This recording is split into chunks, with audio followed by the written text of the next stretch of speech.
What's up, good people? Mark Holmes here, and as always, I want to thank you all for watching, commenting, subscribing, being part of the Joe Boo Sports Report.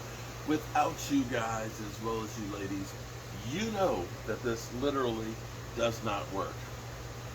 It is NFL silly season, and this is that time of the year where you get a whole bunch of just straight up bullshit. The list of everything, where one thing will say your team is ass, and the same, publication will say you're great. You have some people that are saying that Diggs is one of the worst cornerbacks in football. Other ones saying he's a top 10. It's just crazy some of the stuff you get out here right now. I'm actually doing my fireside chat a little bit earlier tonight.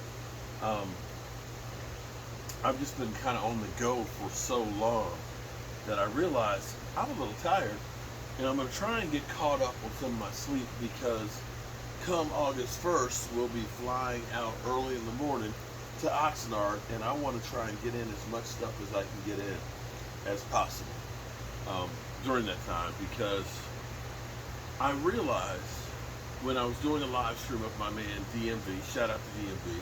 If you haven't checked out his channel, definitely check him out, because he does not only the Dallas Cowboys, he also does ultimate fighting and boxing and stuff too.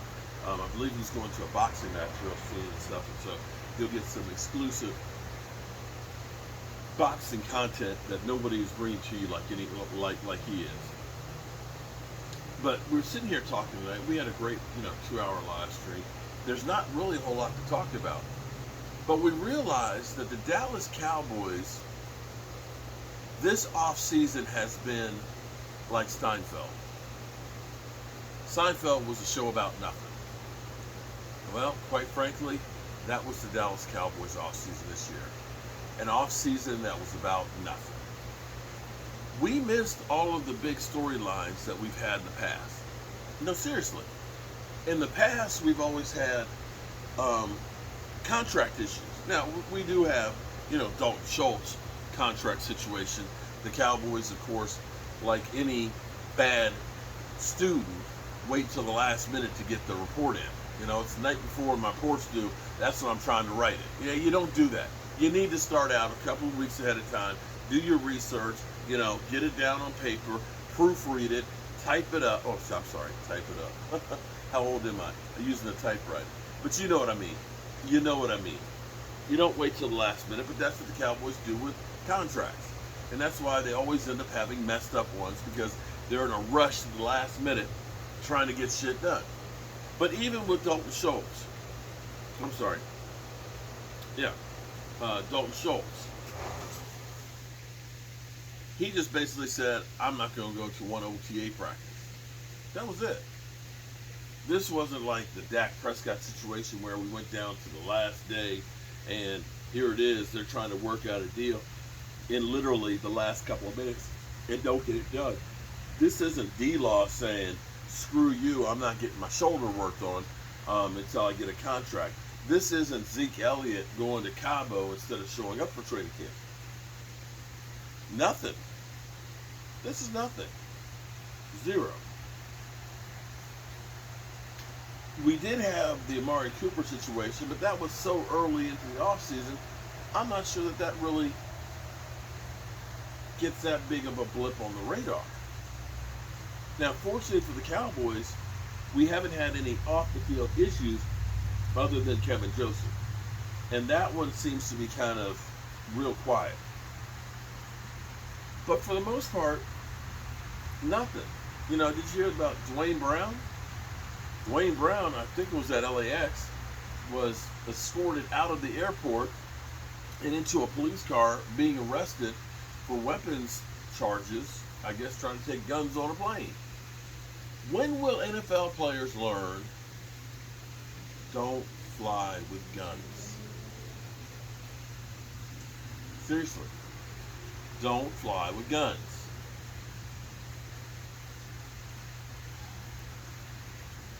But here it is.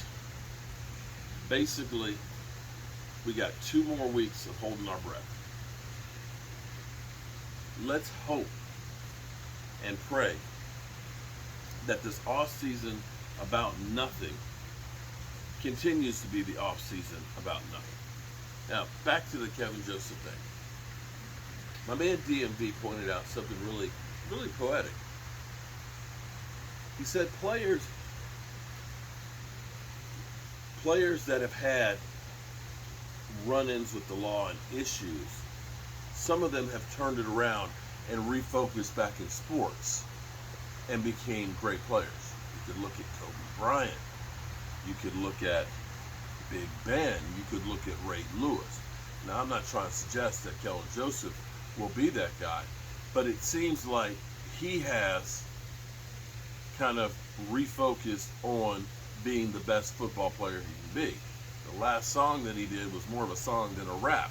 I'm not saying it was good or anything, but you could see that there was an evolution from where he was before. It's a lot less street than it had been. Just saying. And we've seen more stuff on his Instagram about him working out to be a Cowboy. Now, I don't know if he's going to be suspended or not. We're still waiting to find out if Deshaun Watson, and I think Deshaun Watson will be the first shoe to drop, and then they'll go through with some of these other cases that are out there. I don't know what's going to happen with Kellen Joseph. I just don't know. I wish I knew. But for the most part, we have been wondering, waiting and hoping that the Dallas Cowboys were going to make a move. As I was talking with Randy Seitz and Brian Green and Mark Torres, we've become like a text message group from the trip to Stewart's house. And, you know, Randy's like, we ain't signing Anthony Barr. If we were going to sign him, we would have gotten it done and started getting him into the fold. You know, if we end up signing him in the middle of training camp, well, he's going to be so far behind. You're looking at a guy to be a starter, which if you sign Anthony Barr, you'd have to look and say, we're looking for you to be a starter. You want them to be able to learn the system. And this goes back to the Dallas Cowboys that are that guy that does his report the night before it has to be turned in. They don't do anything with a sense of urgency. It amazes me that they were able to build the Star and the stadium, because they've done that stuff where they literally took care of every single detail to the nth degree.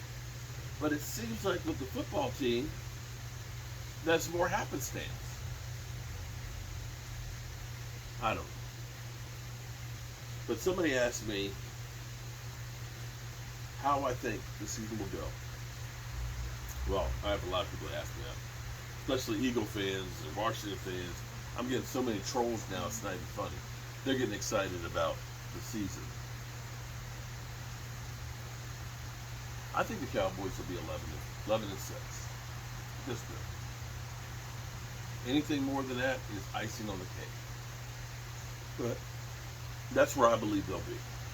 Now, I can't guarantee that, but I don't think the Cowboys are as bad as some people think they are. And I don't think that the loss of Amari Cooper is going to be as big as people make it out to be. And I also believe that the defense will be at least as good as they were last year, but I think they're going to be better, especially on the interior defensive line.